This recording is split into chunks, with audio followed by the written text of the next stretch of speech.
Hello, everyone, and welcome back to the Control Loop. I'm your usual host, Daria, joined by your usual co host, Pars, and today we have a really special guest and a very hot topic to discuss. So, our guest today is Mansi Birla, a top legal expert working in a top crypto exchange, and we are going to talk about can an autonomous agent legally own, operate, and monetize a business, and what are the implications of that? Very excited to dive in.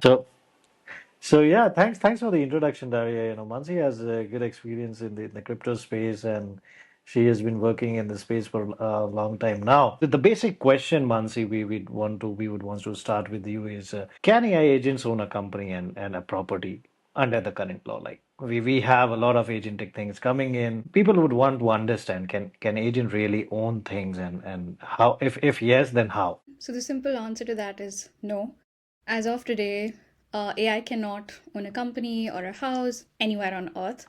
Every legal system still says only humans or legally incorporated entities count as persons, and this personhood is the entry ticket to ownership. So if you want to run an AI, if you want AI to run your business, that is fine. But the paperwork still needs a human or a registered company to sign on the dotted line and hold the title. There is, however, precedent in corporate law. Corporations themselves are artificial legal persons.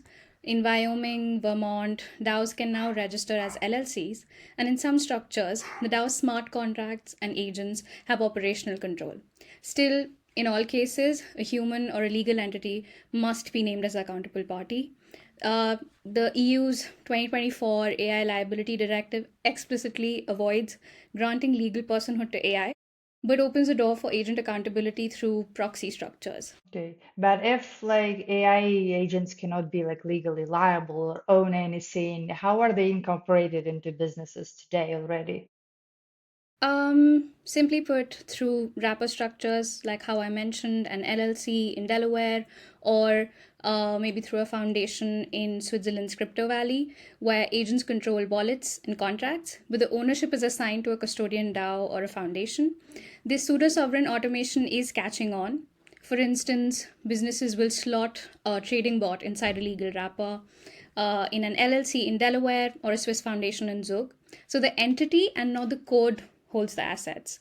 The bot does get narrow signing authority. It might be one of the keys in a multi-sig wallet, while a flesh and blood manager still stays on the paperwork and is on the hook for liability. I see. Okay, yeah, this is deep, and like this is the story of crypto when it started back, in the Wild West, and now the things are formalizing. So I'm assuming and I'm hopeful that with Genius Act and with the crypto bill and crypto project that has been recently released by the US SEC, the things are moving in the positive direction, and we should very soon see positive elements coming in the space for AI operations as well.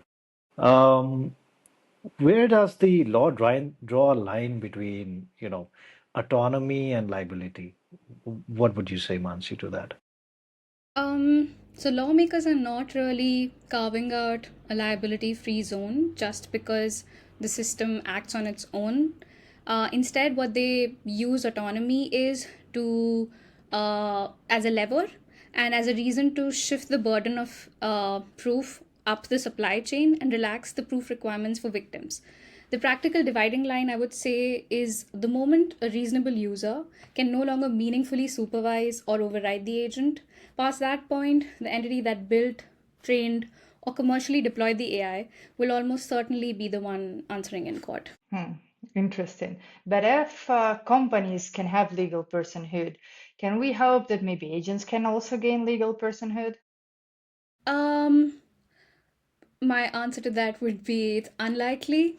Possibly, maybe in sandbox regimes, the UAE and Singapore have floated the idea of machine entities with limited commercial rights, but it'll likely be tied to revocation clauses, compliance checks, and human override mechanisms.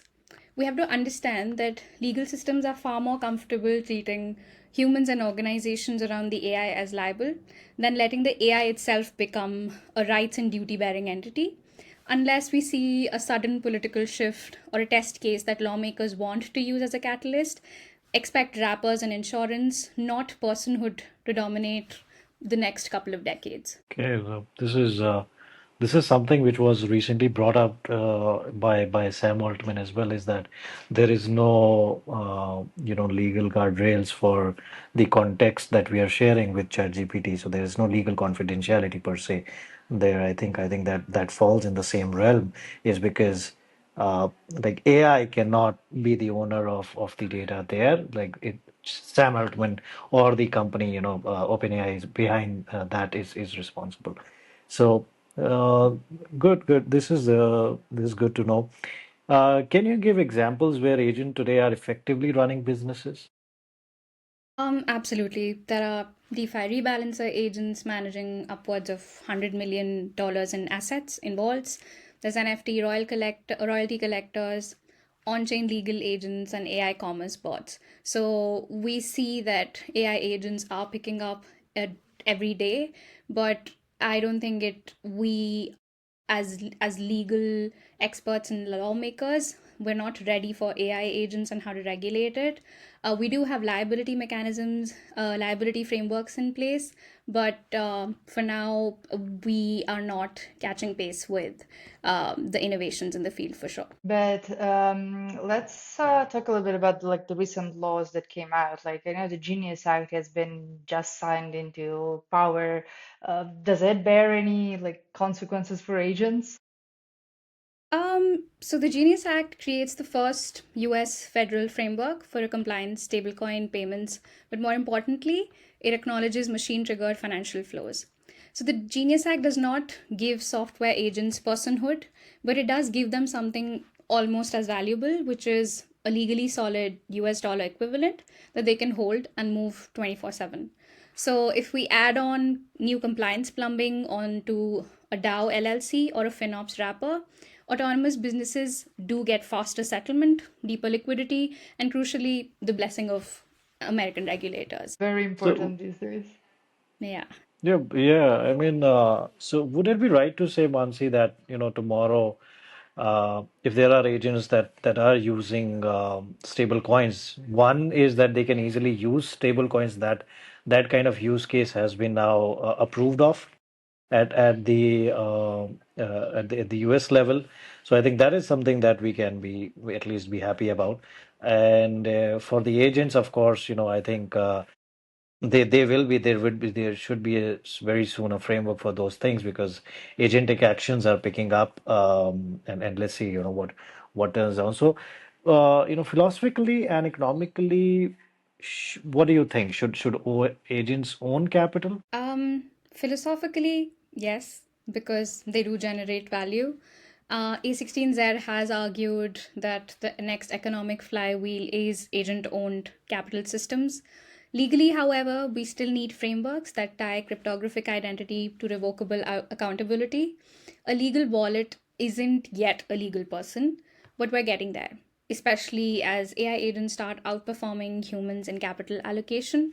So excited to see where lawmakers go with this.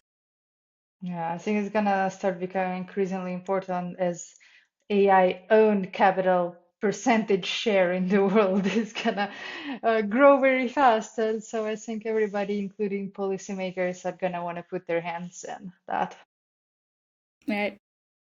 Yeah, definitely. I think this is going to be big, and that is what Eterna X is bringing to life, and that is what we are promoting, that tomorrow the autonomous agents would be owning a lot of capital, would be taking a lot of decisions for the people, and creating an economy where basically humans can flourish and do other different things, and leave the rest of the boring things out for these agents. So thank you, Mansi, for taking out the time for this podcast. And I'm sure we'll see Mansi around. There are a lot of legal updates coming in the recent times, and critical impacts happening on the crypto industry right now. A lot of things coming out of US.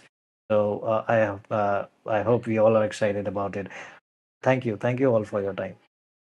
Yeah, Thanks, we gotta guys. totally stay in touch with all this ever-evolving landscape, especially as we are creating these autonomous agents that can own capital and transact. So this is very important to us. Thank you for being our guest today, Mansi, and hopefully see you in one of the next episodes very soon. Thank you so much for having me. Thank you so much for having me, guys. This is very exciting and some very interesting questions there that maybe I don't think of every day in my job. So very happy to be here. Thank you, and Thank thank you, you. Parth Thank and you. Mansi, and thank you everyone for tuning in, and see you the next episode. Thank you.